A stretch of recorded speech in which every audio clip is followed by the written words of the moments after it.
Hey there, Internet. Welcome to the Hard On Gear channel, where I discuss and review my used and abused knives and gear. Alright, it's time for a Hard On Gear knife battle. If you want to get the full rundown of my score sheet here, and you'll see this is a handwritten one, my printed ones are all back at home. I'm still stuck on base as of now, and this is just the same sheet copied over onto paper here, just with some very minor modifications, just trying to make sure the scoring is relatively balanced. But if you want to check out the versus video, first one I did between the Tops Millspy Elite and the Azula 2. I think that's like the second or third most popular video I've done. And it's the Azula 2 and the Bradford Guardian 3, not the Tops Millspy Elite in that first versus video. I don't know what I was thinking. Had to fix that after the video. There will be a versus video of these two coming up eventually. But that one there, I go through, I think, 3 or 4 minutes of just explaining why I decided to do the score sheet the way I did it, all loosely based on Metal Complex's versus video that he did. He did a bunch of them, but namely the one he did actually with these two knives. So I just elaborated on his score sheet, did my own take on it, and then kind of compared the two. This is what I've got. A little bit of modification to this one, and without getting into too much long, boring detail, I'll just say that what you have here is a pretty thorough and what I think is a well thought out score sheet between these two knives. So you get about as objective as a score of a versus video as you can get from somebody here talking about knives, which is pretty hard to be objective. You're always going to get your opinions in there, but I'm going to do the best I can to be fair and leave my biases out of this. And there's the second page if you want to see just a few more things. And I'm going to rip through these fairly quickly. As you see, we do have a lot to go through, but I pretty much tried to make sure I left nothing out in these versus videos. So here we go. And if you want to see more of these versus videos, if these are the type of videos you like from the Hard On Gear channel, hit the like button. That is kind of the best way for me to know what's the most popular. Also drives the video up to the top of the feeds when people are searching up these videos. So number one here, going into the materials and the specs. The knife specs, we're not going to get into the blade lengths and all that stuff. I have full reviews on both of these knives. If you want to check either of those out, both of those out, whatever, I'll make sure that they're probably linked at the end of this video. You should be able to probably get to both of those via the side panel or the end screen or something like that. So blade properties, usable blade length. This is going to be a pretty easy one. And the blade length category, while they both have similar blade lengths overall, usable blade length, the actual cutting edge, you've got probably about a centimeter or maybe almost half an inch or so of extra cutting length on the Griptilian. So easy point to the Griptilian. Sorry, how am I doing this? That's a check mark, and that's not going to help us. Going to need a grip G, Griptilian. Perfect. Steel type. Now, this is an older version. This is the 154 CM. If you were to get a Griptilian today, you would get the same exact steel. Obviously slightly different heat treat and all that, but like generally speaking, the same exact steel as what you're going to get on the Spyderco Manix 2.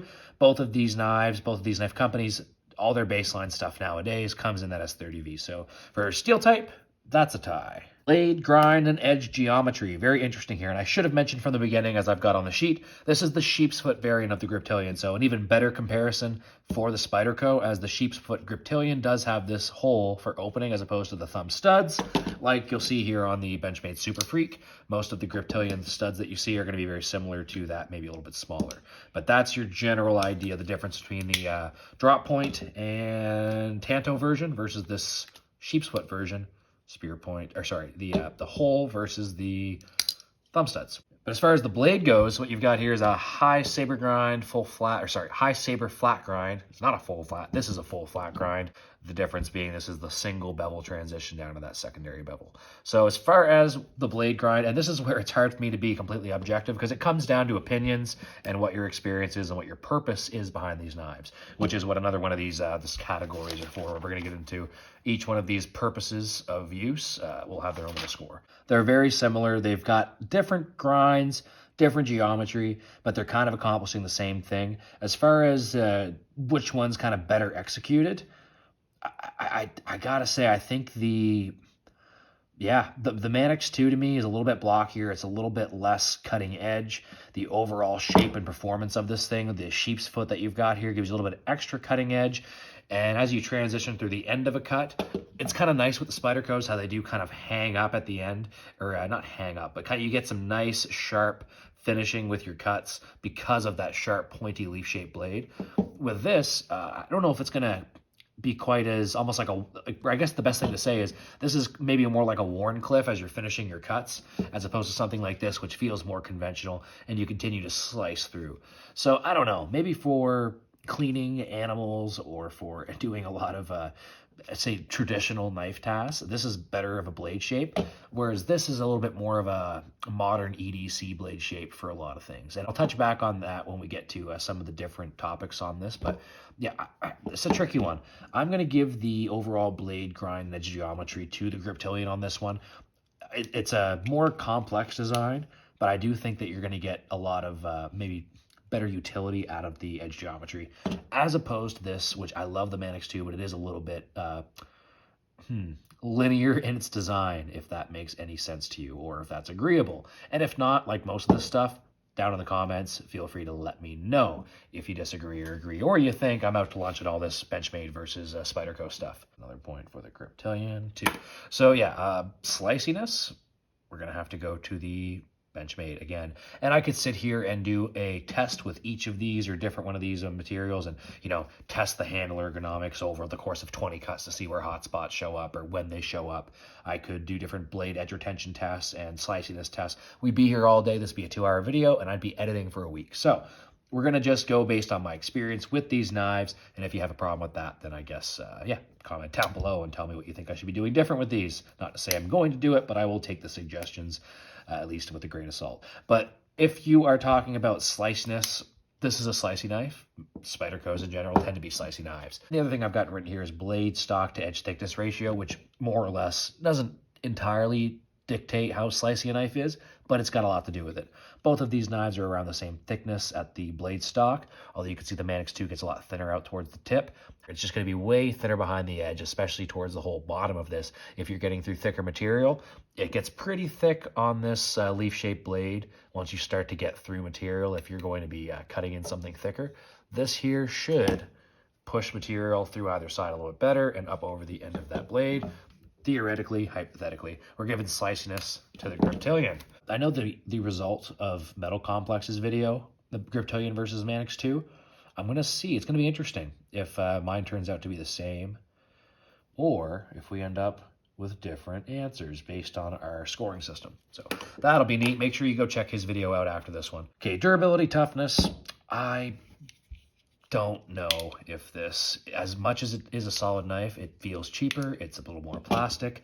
This G10 with full stainless steel liners might be overkill, but let me tell you, good people of the internet, that's a solid knife. When I pulled this thing out of the box, I was mind blown by the heft while not being like bulky, if that makes sense. Although it's not a super light knife, and to say that the Manix 2 is a bigger, bulkier knife wouldn't be the biggest stretch in the world compared to especially something like an M16 or something. So yeah, maybe it's a stretch to say that's a small knife, but still pretty comfortable, still pretty, definitely ergonomic, but definitely felt like a big piece of metal when you pull it out of the box. The Griptilian, when I got it into my hands, felt surprisingly cheap, but that's just because of the plastic, the polymer handles. They're more like an FRN, GRN, Norl GTX, I believe is what they're called. Check the full review there for the details. But yeah, it's not the same feeling. It does have pretty good structural integrity, and it's not like they're not super flexy handles, scales, or anything like that, but they are nested milled liners as opposed to these big beefy ones under the full G10 with what I'm going to argue is a more solid blade with a more solid lock as far as the structural integrity and what the amount of heft that you could put under it. That's perceived amount of heft anyways. I haven't done any testing with this to find out the Manix 2 ball bearing lock versus axis lock, but as far as overall durability, toughness, yeah, my money goes to the Manix 2 all day. Okay, ease of field maintenance and upkeep. They both suck. They both have similar locking systems with similar issues. If you want to take them apart, they've got springs, things are going to fly, and it's going to be a little more difficult to put back together. So they're both very similar. Going to give that one a tie. But I am amazed at how free and somewhat clean these openings where the lock is. They don't really get that dirty or gunked up. Like even in like woods environments, I don't see a lot of sticks and needles getting stuck in there, surprisingly, but it can happen. But clean that out, clean the pivots out, and then clean the scales to your liking, and you're good to go. Oh, and you can't leave these blades. Like, I used this Manix 2 in the woods for a while in my front pocket full of sweat while I was running a chainsaw and stuff. And there are a few blemishes that I did manage to get off mostly, but you can still see some residual, patining and rust spots from that. So, keep them dry, maybe oil them up once in a while, keep them sharp. That kind of stuff. Normal maintenance, nothing special. Okay, so we're moving out of the blade and into the handle properties. So we're just looking at the handle scales now. So as far as the handle materials, easy win. I don't think, is there anyone going to pick G10, who's going to pick FRN or GRN or anything cheaper polymer like that over G10? No, I think G10 is going to win that battle. G10, so the Manix 2, and I'll fix my tallies here afterwards, and I'll do a count. Ergonomics, handle ergonomics. Now look, the Griptilian is called the Griptilian. It's made to be a grippy ergonomic knife. But have you put a Manix 2 in your hands? And here's bias coming in again, but I just don't think you're going to find a lot of people picking the Griptilian over the Manix 2 as far as overall ergos go. Boy, that fits in the hand nice. It's just cut out perfectly for like an average size, upsize a medium to small, large hand. Holy crap, that did make a lot of sense. But yeah, medium to large hands should fit the Manix 2 quite nicely. The Griptilian, same thing. They're both very similar sizes. Why that makes a very good comparison and versus video, because they are very similar knives overall in the hand and in the pocket. But, ooh, terrible reverse flick. Let's try that again. Comfortable, good, and a very universal handle shape for almost any hand. Maybe some hands won't fit this as well. If your hand shape's off, you're going to have some issues. So overall ergonomics, though, I mean, the Manix 2 is just about the king of ergos by not just my, but many people's opinions. Ergos going to the Manix. And let's just count the score up here again. So, okay, so 3 for the Manix, 3 for the Griptilian, and 2 ties. So we're tied up right now, going into comfort and hotspot potential. If we were going to cut for long periods of time, and the hot spots do have to count the pocket clip, because that is a thing. And typically, if you're left-handed like myself, pocket clip's going to be the inside of your palm. And if you're right-handed, of course, it would be on the other side, and the pocket clip would be the inside of the palm as well. So keep that in mind. These pocket clips are both their own, Spyderco on the Spyderco, Benchmade on the Benchmade, the pocket clips that you're going to find. Griptilian's great in the hand. I mean, you could cut with this a fair amount of time, and the first hotspot you're going to get is probably going to be the pocket clip on most of them. But I'd say definitely with that, because everything else is quite comfortable in the hand. Manix 2. The pocket clip disappears a lot easier, and that spoon design from the Spyderco clip, kind of, if your hand fits in that the way mine does, kind of the inside knuckle meaty part here where that callus is, kind of fits right into that position. So, yeah, that's a little bit better. Hot spots. So I have cut with this thing a decent little bit, and like doing different little whittling and wood stuff and cardboard and whatnot. If I were ever going to get a hot spot on here, geez. I'm honestly trying to think, because I don't know if I ever had one on this, and I've used this knife almost more than almost anything. The big thing with this is that my hand is fully filled out, and I don't really have to adjust anything as I'm moving or cutting. It feels very much part of my hand. Grip.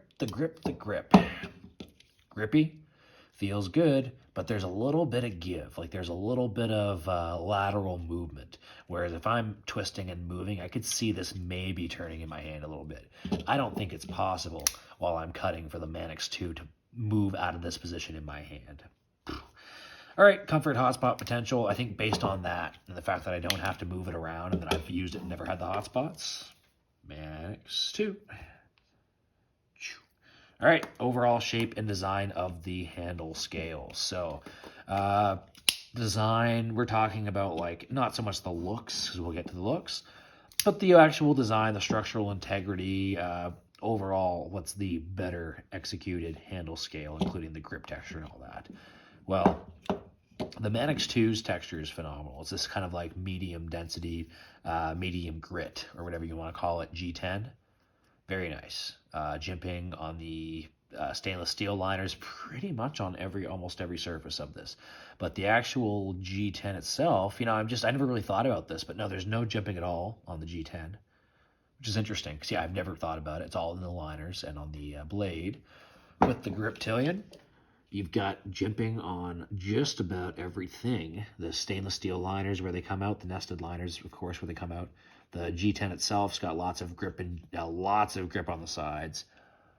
And of course, you got the blade jimping up here, and not much of a cutaway, but a nice sharpening choil for the blade down there. So overall, there might be a little more shapes and a few more swoops and fun designs in the Manix 2, but the better execution of the handle shape and design, and we're not talking about materials, remember, so you can get upgraded materials for both of these knives, as well as a lightweight version of the Manix 2 with GRN handles, so, or FRN, whichever of the two. The Griptilian, universally, is going to be a better knife for most people. If you have someone with an extremely small hand, they're probably still going to be able to find some grips on this thing. Same thing with someone with a really large hand. I'm sure you could still make it work. But it is a little bit more of a carved out design where if your hand doesn't fit, your hand's just not going to fit. I don't know if there's a lot of hands that aren't going to fit the Griptilian. And then as far as overall grip and comfort and, yeah, the what's the word I'm looking for? But the detail work inside the actual grip itself, and just the jimping and how everything's made together.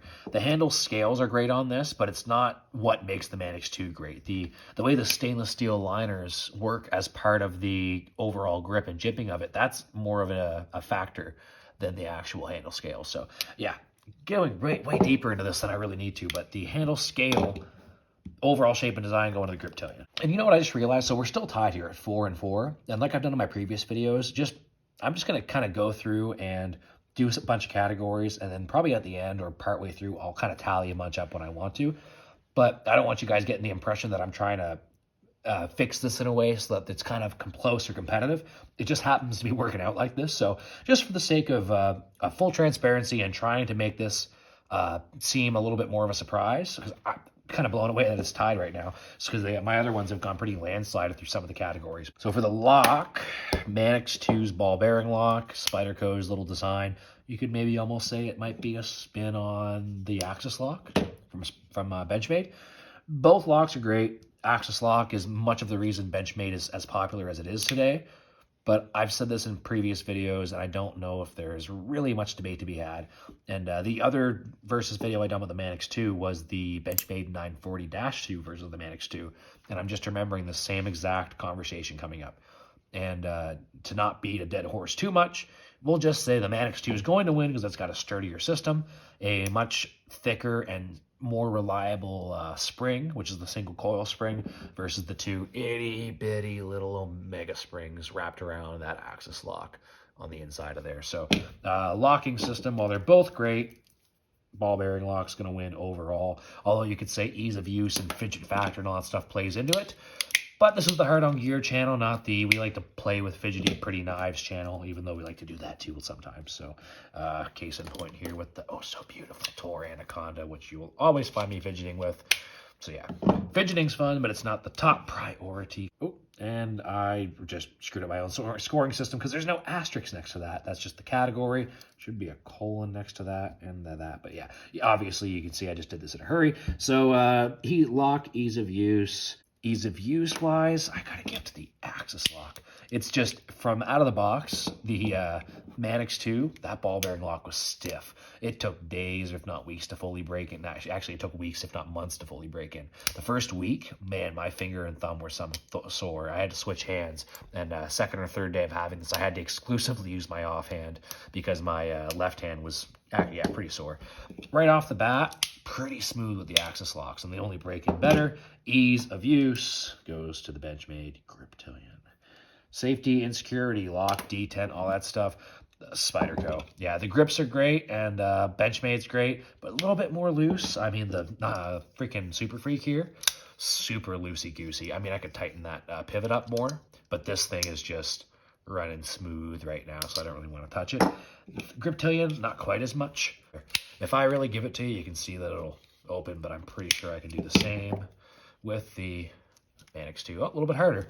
But I like doing this reverse drop test for a detent test, because if you want to see if your detent, which is the, that's the detent. Hear that? That little click.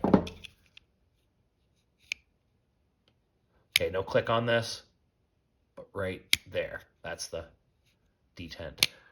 Holding the blade into place so that you don't just walk around and, you know, you got to reach for your, whatever, wallet in your pocket, and then your blade's just floating open, which is how I've dinged my fingers up a few times and caused some pretty fun little Band-Aid requiring incidents. Anyways, Manix 2, Griptilian, terrible. I always weird reverse flicking this one. Safety and security of the locking system going to the Manix 2. Toughness and abuse tolerance between these two knives. All right, Hard On Gear fans, I'll give you a second here to figure this out. Which one is going to be a more hard use? Yeah, okay. Griptilian's awesome. It's a great knife. Super cool knife. Not a big, like, hard use player. If you're talking, like, hard use category, I don't see the Griptilian really coming into the fold too much. Maybe the Tanto version with some aluminum or G10 scales. I don't know that the scales are that much weaker on this. It just feels like less significant of a knife. But the Manix 2, baby. The overall feel of this knife is great. The lock is no exception. This feels like if you put a lot of pressure on the blade, because the lack of overall structural like weight and maybe heft, just the lack of heft behind it, I feel like there's a lot of pressure on this pivot point and on the blade, on the lock itself. Now, that makes a lot of sense with most knives. I'm sure it's similar. However, the whole structural integrity of this knife, when I press on it, feels like it's pressing on more of like a fixed blade. Like when you're pressing with a fixed blade and you start to pry or twist or get to some resistance, there's no give. There's no, oh no, is this going to break in half? It's more, is the edge going to hold up, or is my arm strength going to hold up? Which at that point, maybe you shouldn't be using a knife for what you're doing. But with something like a folding knife, man, if you are holding something even semi-flimsy, you get a little bit of this question of like, man, is that blade going to snap at the pivot? And if it snaps at the pivot, it's probably going to be a failure of the locking system for at least, well, anything downwards or to the side direction-wise. I guess downwards for sure, obviously, it's going to be the locking system. So if you're doing any kind of prying, twisting, and you find you're in a compromised position with one of these knives, which one's going to fail on you first? Probably neither of them. Which one do I feel the least safe with? The Griptilian, absolutely for sure. This feels like a more solid system. The spring is significantly bigger. I'll say again, look at this spring, which I don't think I showed you before, and then look at the Omega springs. Now, that's not the only part of the lock. It's not the only thing that's going to fail. But I would bet the weakest link is normally the part, and it's going to probably be that spring. On the Manix 2, I don't know. The plastic, I guess, buttons here, these pieces that you pull back, are covering a large ball bearing, a large steel ball bearing, which is not going to break. Ooh, that's pretty dangerous because that is super, super sharp. So, yeah. Again, kind of going off of my own hypotheticals here because I don't have any experience breaking either of these locks. We're going to give that to the Manix 2. Ambidexterity, lock-wise, they're both the same. Axis lock and the ball bearing locks. These locks are great for left-handed people.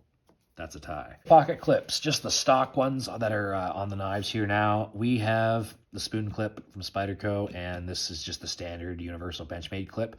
Both are ambidextrous, and both can be placed either tip up positions, left or right. No tip down on either of these, which is fine because tip down's for losers. Just kidding, tip down people, but not really. So ease of use, we're going with the Spyderco. That spoon clip's the best. There's some negatives to it. It's easier for this to get caught on things hanging out of your pocket, as the bottom of it's got a little bit of lift.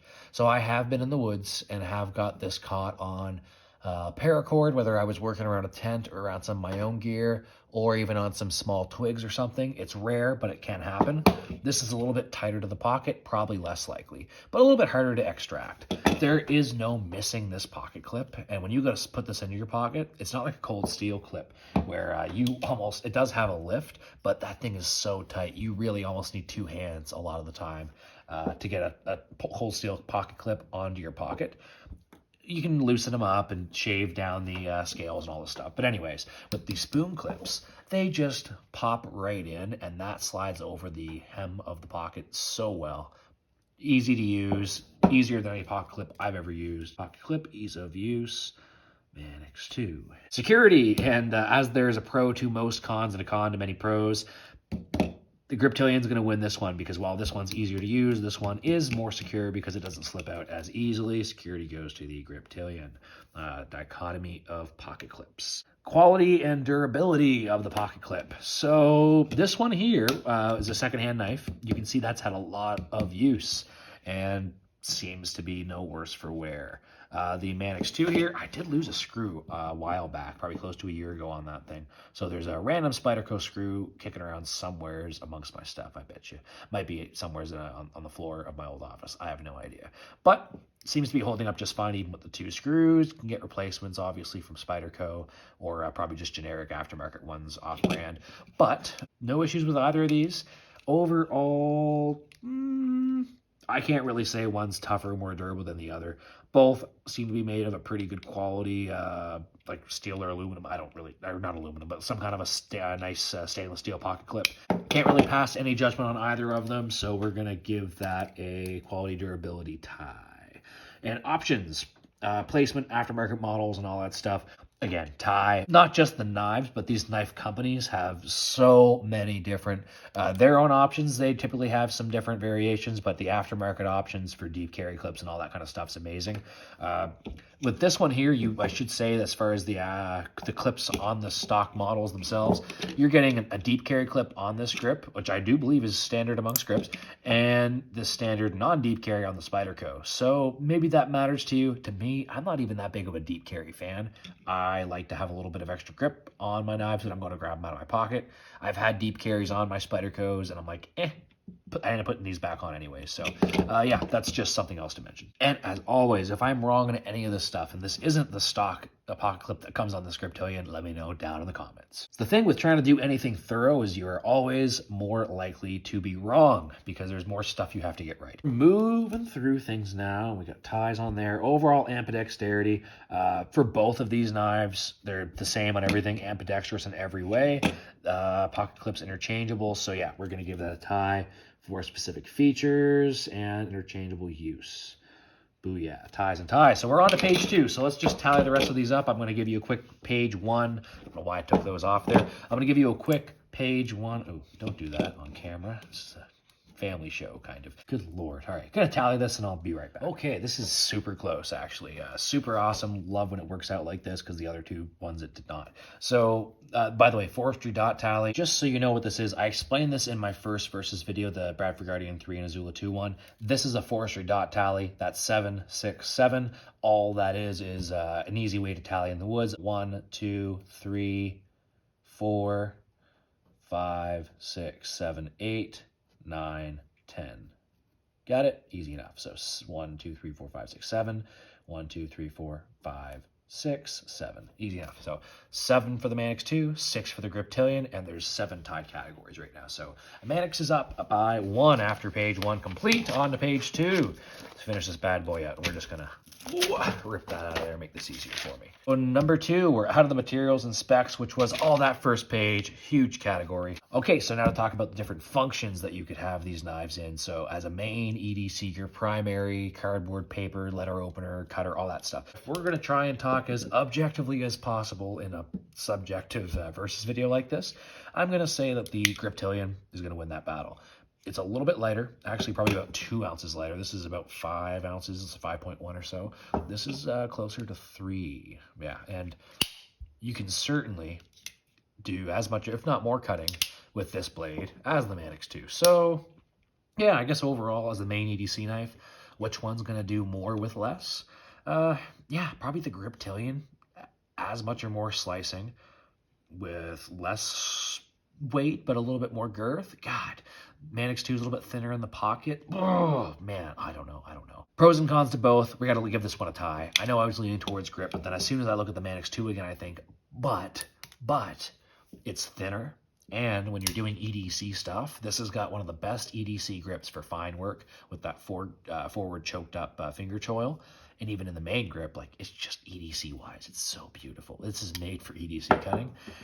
As opposed to this, which you could do more than just EDC. The way that blade shape with that sheep's foot, I'm actually picturing, like, skinning or clean. Not that I'm a huge hunter or anything, but, like, I have gunned and cleaned some things and for work done some biological sampling, which requires some dissecting of critters with knives. So, like, I can definitely see me doing a little bit more work on like some tissue or skin or something with this. That sounds dark actually, but you know what I'm talking about. Whereas opposed to the Manix 2, if you're talking EDC stuff, man, that's a good EDC blade. When EDC profile, the overall, again, the ergos of this knife work really well for that kind of stuff. Slicing boxes with this thing is a dream. I love getting Amazon packages when I have the Manix 2 in my pocket. Okay, who am I kidding? I'm a knife guy. I love getting any box or Amazon package because I get to cut it open with whatever knife I'm carrying. EDC, overall, main EDC, I'm giving it a tie because they're both awesome and they both have their pros and cons, and I can't decide. What about a backup? As a backup EDC, okay, Griptilian's going to win that one. Just for the sake of a backup EDC, my the 940-2, which I traded for the Griptilian and the Delica here. That 940-2 is so tiny at like 2.6 for 5 or 4 or 5 ounces or something crazy like that. Probably like one of the better backup knives you can get. Part of that's because of the weight, and this thing's only maybe like half an ounce lighter, or sorry, more, I'm all over the place. The Griptilian here is about half an ounce heavier than the 940-2. Not that much heavier for quite a bit bigger of a knife, but still, if I had to put either one of these in my pocket, based on that weight thing alone, I'd say the, Griptilian, better supplementary EDC. It doesn't really fill any of the niche roles of like, say, like a tactical knife or a glass breaker, like a search and rescue knife. It's just more, I've got the supplementary EDC as if you were, say, like, let's say you were a rescue diver. You might have your primary EDC, then you might also have your dive knife. I don't know, I'm not a rescue diver. But I know for like structural firefighting, search and rescue, EMTs, sometimes they'll have like a fixed blade that does different things, or with like some kind of different like hooks, or they're tactical like Benchmade triages or something like that. So that's just the idea with that category. But in the event that they don't fill that, we're just talking about like a backup knife that you could either stick into a car or into a backup cargo pocket or something like that. Hard use EDC, fight me on this one. Manix 2, better hard use knife out of the two of them. Griptilian's great. Manix 2 is just a little more rugged. It is what it is. Defensive combat tactical. Oh, this is a fun conversation because neither of these are really defensive combat tactical knives. So many things that can be talked about here. I am not a defensive tactical expert. I'm a Filipino martial arts nerd, which is loose because I don't really train at Filipino martial arts schools because I'm from small towns. So I look at stuff on the internet and I try to learn in my basement the best I can and try to find buddies. Now my army buddies, I'm getting a few more people into knife fighting than I did back in city life, so that's good. But not an expert in any of that stuff.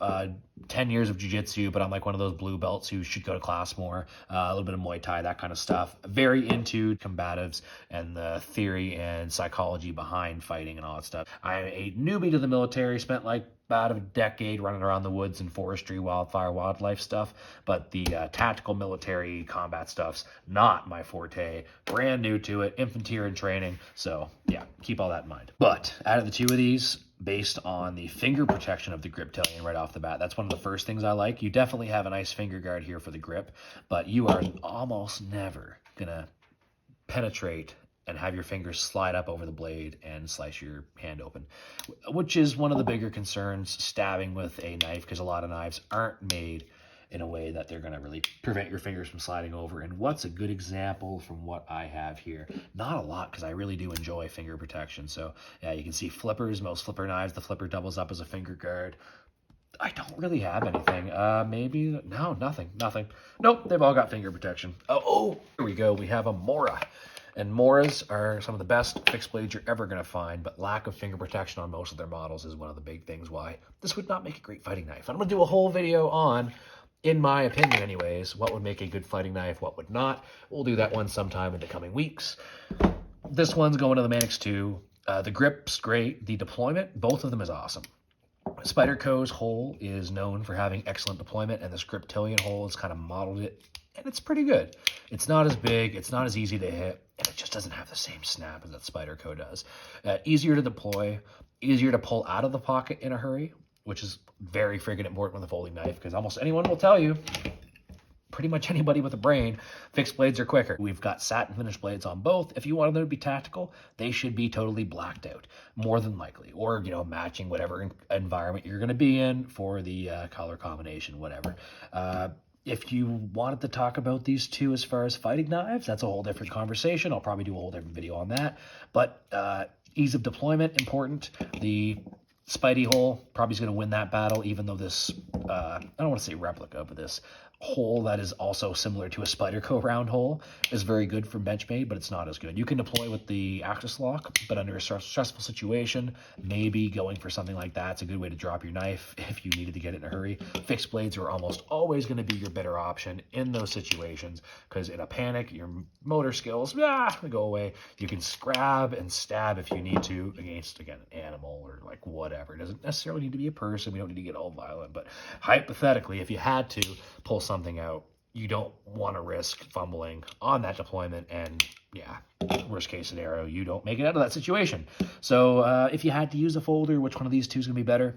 I'm going with the Manix 2, better finger protection, more positive and consistent deployments, and it's also easier to draw, because again, that pocket clip comes in and out super easy, which can be bad, because if you don't have this thing when you think you have it, that's not going to be good. But I've carried this thing almost more than almost any folding knife I've got, and the amount of times I've had it come out of my pocket, I think twice, which is 2 more than most of my other knives. So heavy knife like this with that pocket clip, I have had it happen. But the pro of that is, ooh, hello, loud table. If you need to get this out, boy, you get a hold of that and it's coming right out. So tactical, defensive, combat stuff, we're going to give it to the Manix 2. Bushcraft, out of the two of these, we're going with the Manix 2 again, because I have covered a few topics with this already that are going to kind of lead me to the same conversation, which is less hot spots, better ergos, more reliability, better locking system, all that stuff. So when it comes to bushcraft, all those things are going to be important if you're using a folding knife, which isn't going to be your first pick anyways. You'd much rather have a Mora or an Essie or something like that. So yeah, out of the two of these, we're going to go with the Manix 2 again. Emergency, SAR, tactical, fire, EMT. Oh God. Going to be a weight thing with this one. You can get the Manix 2 lightweight, which you know, that's a knife you might see on this table in the future, we'll say. Maybe. King of Ends, who I'm trading this Griptilian to here very shortly. May have something to say about that. But yeah, this is going to be a Griptilian one because of the weight mostly. If you're going to be carrying all kinds of gear like that on your body, fire, EMT, and all that stuff, you might want something with a little bit less weight. And realistically, like 2 ounces, if you go 2 ounces lighter on your knife, 2 ounces lighter on your flashlight, that'll add up to a pound or two really quick, and that stuff does make a difference when you have to move quick or in tight and sketchy, weird situations.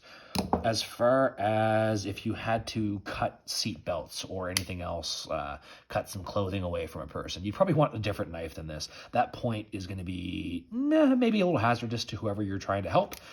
This isn't going to be a ton better, but that backwards sweeping of that modified sheep's foot, although this is I've said sheep's foot multiple times, this is modified because a sheep's foot should be a straight edge like a Warncliffe. This is a modified sheep's foot, but probably a little bit better for that kind of stuff. Yeah, overall, probably, yeah, the Griptilian's winning that battle 9 times out of 10, I think, amongst first responders, which I've got some experience. Like, I spent 12 years in a volunteer fire department. My dad's been involved in that stuff forever, 30, 40 some years or whatever. I've been around it for a long time. I'm not a pro structural firefighter, but again, I have a pretty decent idea of what you'd want to carry on you with bunker gear or wildfire gear. I definitely can tell you weight does matter. And I have carried the Manix 2, but man, you do notice it in your, especially like 2-piece Nomex, like that light wildfire gear, you notice it. And apocalypse knife. If one of these were my only knife and I knew that I was going to have to rely on this for years, maybe the rest of my freaking life, it's going to be the Manix 2 again. Been through a lot of this with the lock being a little more reliable and durable, the overall structural integrity of the entire knife itself. Hopefully I just don't lose it from having it fly out of my pocket from that pocket clip. But my only knife, if I had to have one of the two, I'm going to rely on that Manix 2 for, to last me longer. Maintenance, cleaning, ongoing maintenance, disassembly, reassembly. This one is going to be a tie across the board for me. And if you have experience taking both of these apart, great. I truly have not taken either of these apart. I've watched videos from Nick Shabazz and Metal Complex, and they both look like a giant pain in the ass. And I don't have a reason to take them apart yet. So I'm going to give it a tie for all these because they have very similar internal mechanics and the fact that they both suck and they have a lot of moving pieces that are spring-loaded and that fly apart when you take this thing apart, if you don't take it apart carefully. So, carefully. Anyways, ties for that. So a tie, and a tie. And aesthetics, my least favorite thing with knives. Although everybody, no matter how much you say you don't like aesthetics, myself included, some of us have our preferences, and that's obviously aesthetically driven. So the blade aesthetics, this relatively subjective opinion of mine is going to go to the Griptilian, because even though I like the Manix 2 blade better, as a functional tool and as a cutting and stabbing tool, better blade. The aesthetics of the blade, I don't know, that just looks cooler, man. That modified sheep's foot, I don't know, I like it. I like it a lot. Nothing wrong with that, but what looks cooler, what looks better? I'm going to give it to the grip. Giving it to the grip. Handle, while I'm over here, I don't even need to go too far, because we're just going to give that to the Manix 2. I love the shape, I love the cutouts, I love everything about the handle of the Manix 2. This is better for grip, and it's probably better of a design as far as like the overall functional purpose behind the handle scales. I love the Manix 2 scales. They really do kind of make up what the knife is. The blade's a big part of it, but once that's closed, that's a Spyderco. But the difference between a Manix 2 and a paramilitary 2, or I'll bring the Delica over here too, it really comes down to that big old weird chunky cutout handle scale, right? Pretty substantial. Overall aesthetics of the entire knife, what knife is prettier? So here, this is interesting. We gave the blade to the grip and the handle to the Manix 2. Which knife do I think looks better? Which one do I really believe looks better of the two of them? Yeah, I've said this before. The Griptilian didn't make it onto my table or into my pocket for years because it's such a plain vanilla knife. The sheepsfoot version is a little bit cooler. The Manix 2 has got its own cool thing going on. And aesthetically, if you're a Spyderco hater, you're going to hate my opinion on this, but I think that Spyderco Manix 2 looks awesome. That's why I purchased it. It's one of the first Spyderco that I purchased, and one of the first knives that launched me onto this big knife buying, video reviewing knife journey. So, yeah, overall looks, Spyderco haters going to hate. Manix 2 overall looks. General public perception going in the opposite direction as far as like what one looks like more of a knife that if you handed this to, I don't know, your plain Jane like blue collar uncle who's not really into YouTube videos or computers. If you haul out a Spyderco, he's probably going to give you some funny looks and call you stupid or something more derogatory, depending on his background and upbringing. But the Manix 2 is not a normal-looking knife. Spydercos aren't normal-looking knives. And people in the public tend to be either like, ugh, or like, but there's some kind of a weird reaction. Not always a positive one. Knife people, we're just different. We don't really count. But normal public perception, the Griptilian looks like much more of a normal knife, especially the original Tanto or drop point version. They're folding knives, as plain Jane of a folding knife as you can get, pretty much. Maybe the Rat Model 1 or 2 being like the only exceptions. Those are super generic knives, but overall perception going to the grip. Almost done here, folks, and the customization options. Boy, oh boy, there's so many options for the Manix 2. If you want to go and get different steel versions, there's probably close to 10, at least half a dozen or more. If you want different scale options, you got a ton of those and a ton of aftermarket ones. Clear options for the scales for both of these. All the different like titanium, like flytanium aftermarket parts. Yeah, you've got possibilities that you'll never exhaust. However, the one edge I'll give to the Griptilian in this case is the Benchmade customization shop. And it's not always available in there. I know I went checking recently, and it was only 1 or 2 models up, and the Griptilian wasn't one of them. But because of the Benchmade custom shop, the endless, I'm talking like endless variants of the Griptilian that you will find will blow your mind, because the color and blade and everything combinations out there are, the sky's the limit. So both, you're going to get more variants than almost anyone's going to be able to purchase. If you want to do a full Manix 2 collection or a full Griptilian collection, you're going to have a pile of freaking knives on your table. I'm telling you that. But the Griptilian's probably got a slight edge, just a slight one, in the fact that it's got that Benchmade custom shop when available. So grip, customization, fit and finish, Manix 2, sorry, Benchmade people, and I know there's a lot of people who hate both of these knives and both of these knife companies, and they both think they're overpriced, pretentious trash that we should probably not be purchasing, and, well, I'd say, yeah, I get that, but on the plus side, they are both American companies. And Canadian here, just in case no one's wondering, I should be supporting more Canadian knife companies. There isn't a lot. There's Groman, which everybody most people know Groman Knives from Nova Scotia, Canada on the East Coast. Fixed blade company that does a lot of traditional hunting knives. Super nice stuff. Cold Steel's got the a couple of, at least the one Canadian belt knife, $20, $30, like cheap kind of version of it. But anyways, is the fit and finish of these two. The difference felt is pretty obvious. And that this thing has got a little bit of room and a little bit of play and maybe a little bit of a, not a toy feel to it, but a less well fit and finished, if that makes sense. This feels so solid and so well put together. And again, my first impression of Spyderco was hauling this thing out of the box, and it sold me. It was definitely a very good first impression, mostly because of the initial felt and perceived quality and fit and finish out of the box. Value. Okay. So here's where both of these companies are just going to get absolutely dumped on by some people. Now, Benchmade is going to have probably its best competitor here value-wise, because a lot of Benchmades cost a little closer to the, in Canadian dollars, like $300 plus range. American dollars, $250, $270, $280 and up.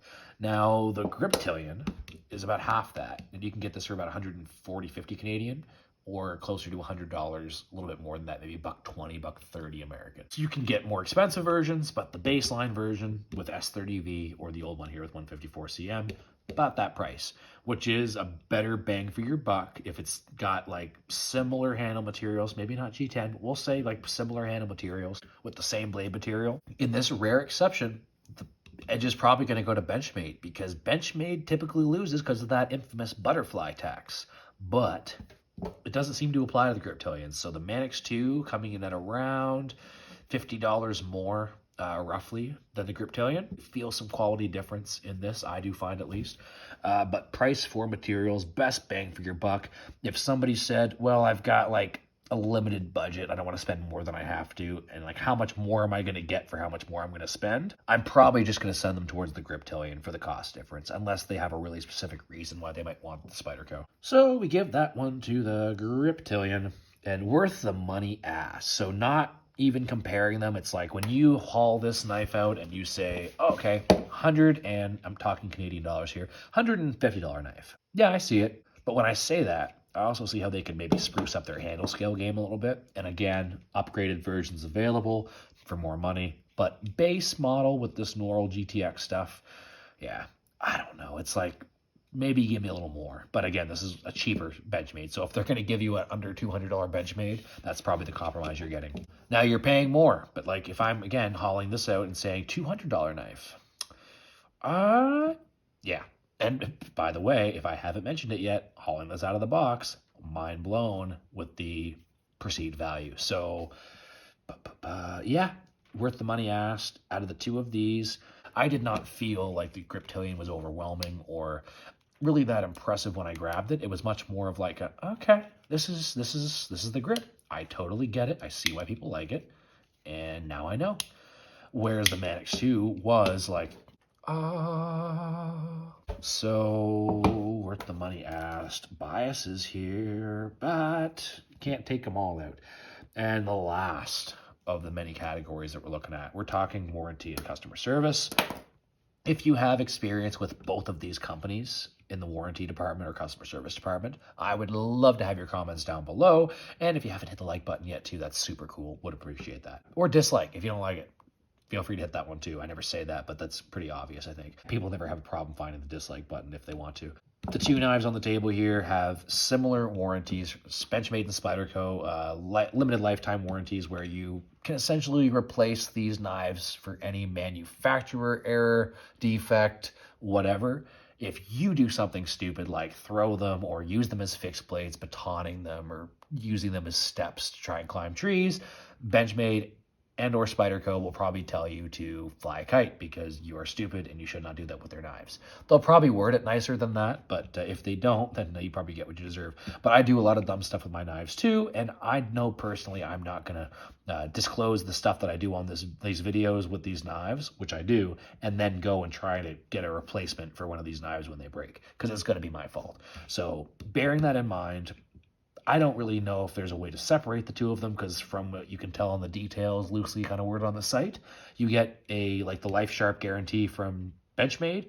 Same thing from Spyderco, though. You could send either of these to the respective companies, and they're going to sharpen their own knives. Benchmade will sharpen a Benchmade knife. Spyderco will sharpen your Spyderco knives. It's probably going to be a flush tie, to the best of my knowledge, and that closes this out. So I'm going to tally these up, add that to the previous tally, and give you the final score. All right, so this was kind of a fun one. All these versus videos are always fun. Kind of long and definitely requires a lot of prep work and editing, and they're a pain in the ass to make, but definitely fun because I don't know what the outcome's going to be when I do these, and it's kind of cool to see, and especially comparing to Metal Complex's video of these same two knives, although his was the drop point version.